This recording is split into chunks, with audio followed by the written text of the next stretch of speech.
What's up, you guys? This is Noob Titan, or you can call me Blake, or whatever name that you deem necessary. I've been called many names, some good, some most not so good. Anyways, today I'm coming at you with a video. Obviously, that's, what you're watching, and I do appreciate you guys for watching. It's a little out of the ordinary, sort of, kind of. I mean, I don't really post a lot. I post like one video a year. But recently I've kind of gotten back into the whole trading card scene. It's something that I've always enjoyed doing. I mean, obviously there's like a bit of a blue eyes white dragon in the background, so that kind of gives away what we're going to be opening today. I don't really necessarily have the resources to kind of do this hobby like full time, like trading cards. Like today's video is going to be a Yu-Gi-Oh trading card opening kind of thing. But one thing that I've noticed, like over the years since Yu-Gi-Oh's been out, like I remember it back in the day when I was a kid, back when like the Yugi and Kaiba starter decks came out, like the original Blue Eyes White Dragon starter deck kind of thing. The starter decks were always like a very easy entry for people to get into the game. It's a lot cheaper than buying like booster boxes and risking your luck, and trying to find the cards you want. You can just get the starter decks, and you can get cards and kind of get that obsession of just having cards, which is what I have. You can kind of get that out of your system in a very cheap way. And so they usually, like Konami, the developers, or I don't know what you call them, the owners of Yu-Gi-Oh, they have these things where they'll reprint, card. They reprint a lot. I think Yu-Gi-Oh is probably one of the worst games out there when it comes to reprinting. But the cards are all, really cool. So I think reprints aren't necessarily a bad thing because it helps people like me who are broke boys. It'll help us, get some of those cards that are pretty cool and iconic without having to, pay top dollar for like the original printing. So Konami will put out these like special edition decks. Like today we're going to be opening up the Legendary Decks 2, which came out. You got to forgive me, my setup is not good. I mean, I don't know really what I'm doing. I could have waited until I got like a little bit of a better setup, but I was like, you know what, I really kind of want to open this up, so let me just go ahead and shoot for it. And anyways, this is the Legendary Decks 2, which has, I can't really, oh, there it is. Legendary Decks 2, Konami, Shonen Jump, Yu-Gi-Oh, all the good stuff. Got Joey, Yugi, Kaiba on the cover, the box art cover, whatever you want to call it. So yeah, they come out with these reprint sets. Sometimes they're obviously structured decks have a lot of the reprint copies of a lot of the more expensive cards, and this is no different. I mean, they have 3 decks here. In this, they also have like a lot of special cards too that we'll look at here in just a second. But they come out with ways for people to actually have some of these iconic cards without having to pay top dollar, which is awesome. And so this has 3 decks in it. We're going to open 1 deck today, and we're going to open up another one on another video, and then another one, all 3 of them in 3 different videos. Just kind of somewhat try to keep it short, keep the video somewhat short. But yeah, I'm going to go ahead and open this up real quick. Oh yeah, the back of it. The back of the box.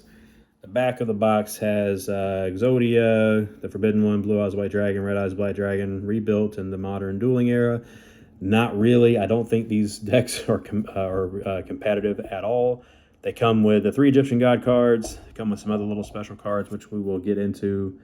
I don't know why that's not focusing in, because obviously I don't know what I'm doing. It doesn't, it comes with like these little we'll see them in just a minute. Some support for Dark Magician. Let's see. These are the, some of the iconic cards that come in these decks. Blue Eyes White Dragon, Blue Eyes, we'll see all these, some Exodia stuff, and then there's like some Red Eyes.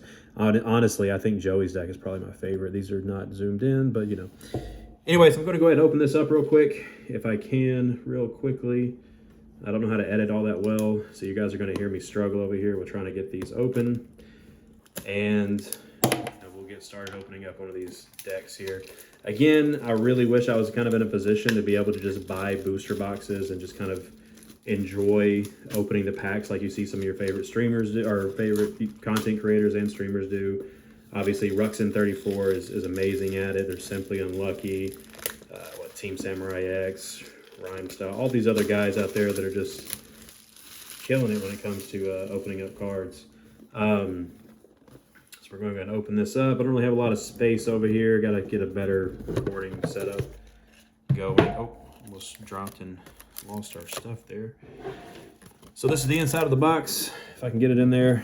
Oh, well, that just fell. This is the promos. We'll open those up here in just a second. Oh my goodness, it is not wanting to zoom in. So we have, obviously, obviously covering it up. We have the 3 different decks. We have the Blue Eyes deck. I guess that's Kaiba's with a Maiden of Eyes of Blue.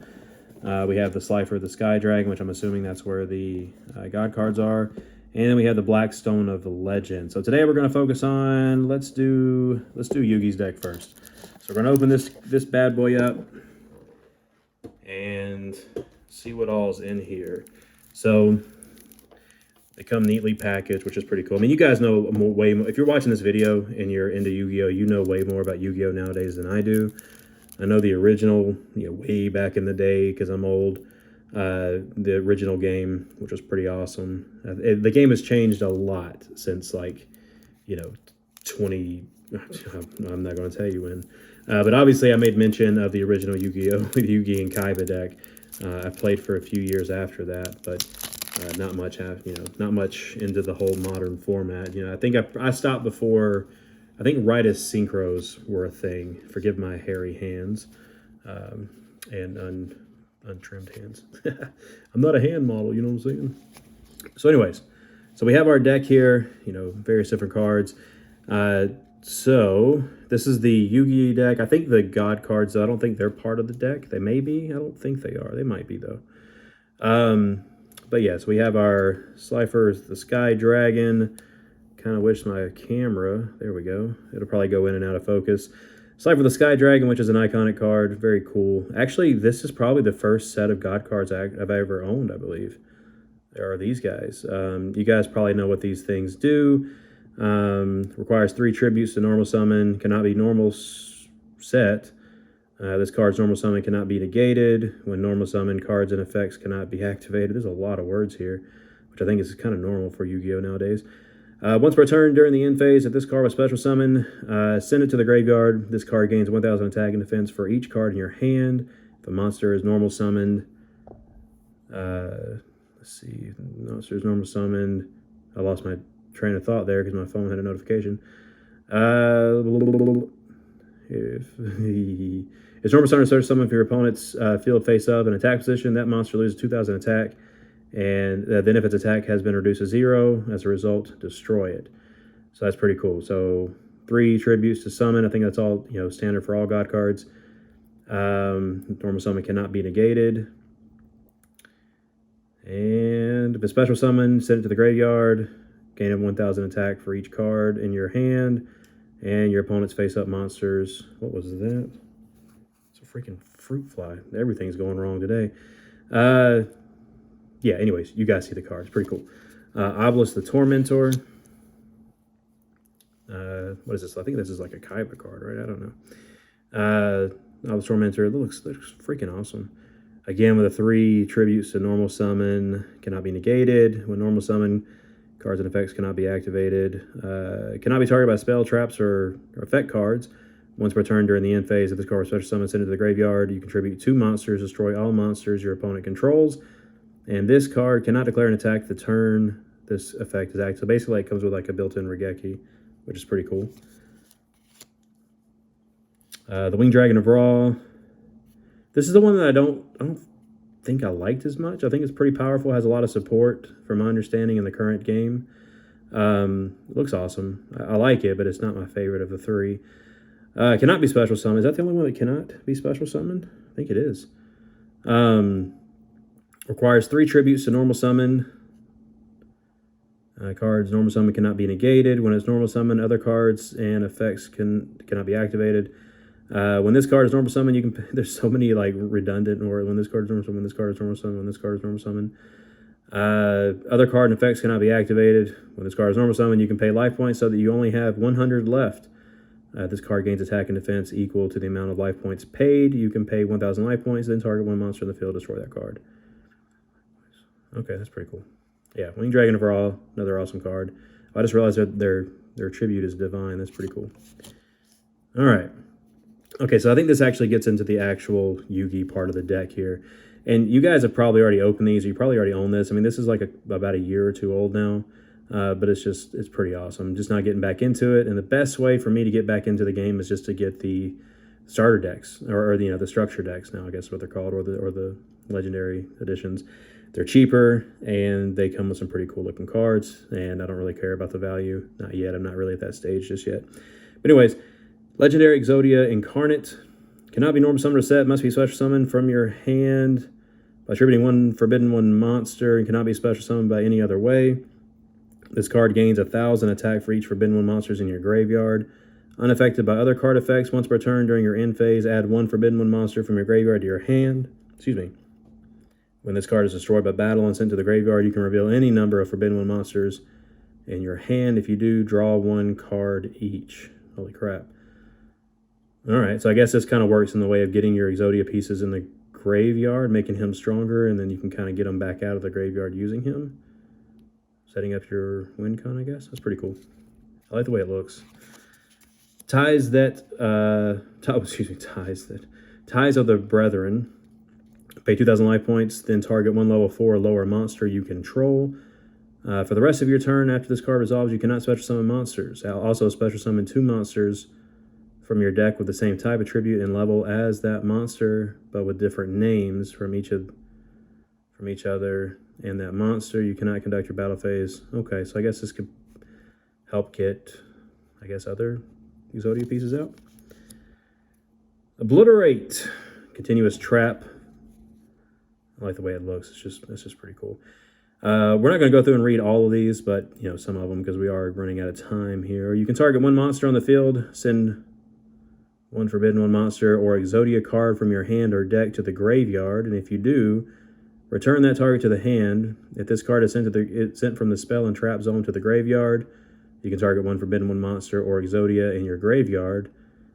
Add it to your hand. You can only use one Obliterate extra effect per turn, and only once that turn. Cool. I have not played Yu-Gi-Oh! In a very, very long time, so some of these phrases, I'm just like, okay, cool. I just like the artwork. I like the card collecting. I'm a nerd, so yeah. Right Arm of the Forbidden One, classic card. Exodia the Forbidden One, nice. You get all 5 pieces, you win the game. Left Arm of the Forbidden One, I like how it just comes with all 5 pieces. That's pretty cool. Right Leg of the Forbidden One, left leg of the Forbidden One. Exodia Necros, very classic card. Very hard to deal with way back in the day. But I think nowadays you can probably just snap your fingers and it's gone. Classic artwork of Dark Magician. It's kind of weird to see this in a common, to be honest. But, it is what it is. Ultimate Wizard in terms of attack and defense. Dark Magician Girl. I'm not going to make that joke. All right. Silent Magician, level 8. Oh, that's awesome. I remember this card came out too. And it was very powerful. I think I was still playing when that came out. Buster Blader. Buster Blader, classic card. The Tricky. I remember this one. I don't know if I remember this. I remember this one in the show, I think. I don't remember if I ever saw this card, or maybe I did. I don't really remember. I knew about it, though. It's kind of cool. Probably very, very weak compared to... I think all these cards probably can't really be competitive nowadays. Silent Magician level 4. I remember, whenever the level monster came out, whenever, the GX era started, what is it, the not Arm Dragon, but, what was it? Was it Arm Dragon? Yeah, Arm Dragon level whatever, all the way up to, I think they came out with a 10, and there's probably more now. They were pretty awesome. Big Show Gardener, classic card. Magician's Valkyrie. I love the artwork for this one, and Blast Magician, actually. Oh, I just obviously hit my camera. These 2 cards, I always thought they were really cool. Valkyrie, I don't think Valkyrie was around when I was playing, but I've seen other people use Magician decks, Spellcaster decks, and I think this is one of the popular cards in those decks. But most of the Spellcasters just look pretty cool. Actually, most of the artworks do. Blast Magician, iconic card, or at least a classic card. Blockman, don't really know much about that one. But, okay, Lego. Marshmallow, obviously, I think that's kind of a Yu-Gi. I guess all these are Yu-Gi staples. Sengen, Swords of Revealing Light. Gold Sarcophagus. Banish one card from your deck face up during your second standby phase after this card's activation. Add that card to your hand. Okay, so it's a search. That's pretty cool. Magician's Unite. Magical Dimension. Pretty cool. Spellcaster card. Tricky Spell 4. This reminds me of Osmosis Jones for some reason. I guess the pill. I don't know. That's an old movie. Thousand Knives. Dark Magic Attack. Oh, yeah, we need to go through the promos. I forgot about that. My bad. Contract with Exodia. Messenger of Peace. Old throwback card right there. I guess a lot of these are. Dark Factory of Mass Production. Monster Reincarnation. Secret Village of the Spellcasters, which I think is a very powerful card. Probably could be used today. I don't know. If you control a spellcaster type monster and your opponent does not, your opponent cannot activate spell cards. That's pretty good. If you control no spellcaster type monsters, you cannot activate spell cards. Doesn't sound good. I'm just kidding. Pot of Duality. That's pretty cool. Mirror Force. Oh, man. I remember way back in the day, this is one of those cards that it was just so hard to find, but everybody wanted it. Magical Hats. Same thing with Magic Cylinder. Magician Circle. Gravity Bind. I do not like this card. Backup Soldier. Oh, cool. A Yugi token. Nice. That's awesome. So obviously we're gonna sleeve all these up. I sleeve commons too because obviously I'm just not getting back into it. Let's go through these promos real quick. Sorry, this is a pretty long video, 16 minutes in. If you guys are still watching, let me know. Appreciate you guys. And what are your are you guys into Yu-Gi-Oh at all? Like the ones who are watching this video? Obviously the ones who are watching this video. Let me know what you guys think about Yu-Gi-Oh, or are you guys into any kind of trading card games? Dark Burning Attack. If you control a Dark Magician Girl monster, destroy all face-up monsters your opponent controls. Dark Burning Attack. That looks pretty cool. And we got Dark Burning Magic. Should probably go to the doctor for that. If you control monsters whose original names are Dark Magician or Dark Magician Girl, destroy all cards your opponent. Oh, that's pretty deckgummit. Okay, that's pretty big. It's a pretty strong card. If you control monsters whose original names are Dark, you have to control. Oh, you have to control both. Okay. The artwork is just so cool. All right. Eternal Soul. If I'm not mistaken, this is like a must-have in spellcaster type decks. Eternal Soul. It looks so freaking cool, man. That holographic, that like sparkling holographic, whatever it is. I don't know what is that, secret, or I don't know what artwork that is. But anyways, every Dark Magician in your monster zone is unaffected by your opponent's card effects. If this face-up card leaves the field, destroy all monsters you control. Wow. You can only use the following effect of Eternal Soul once per turn. You can activate one of these effects. Special summon one Dark Magician from your hand or graveyard, or add one Dark Magic Attack or 1,000 Knives from your deck to your hand. So basically, it's making sure you get a Dark Magician out there. So, anyways, awesome cards. Man, I love this. I love Yu-Gi-Oh. I say I love Yu-Gi-Oh. That kind of sounds weird. I enjoy the collecting aspect of trading cards. My camera is off, but oh well. So, anyways, yeah, let me know what you guys think. Are you guys into Yu-Gi-Oh, or what part of the game are you guys in? Are you guys into collecting? Are you guys in it for the gameplay? Let me know what you guys think down in the comments below. This is 18 minutes. This is pretty long. But anyways, again, this is New Titan, and I will see you guys in the next video. Later.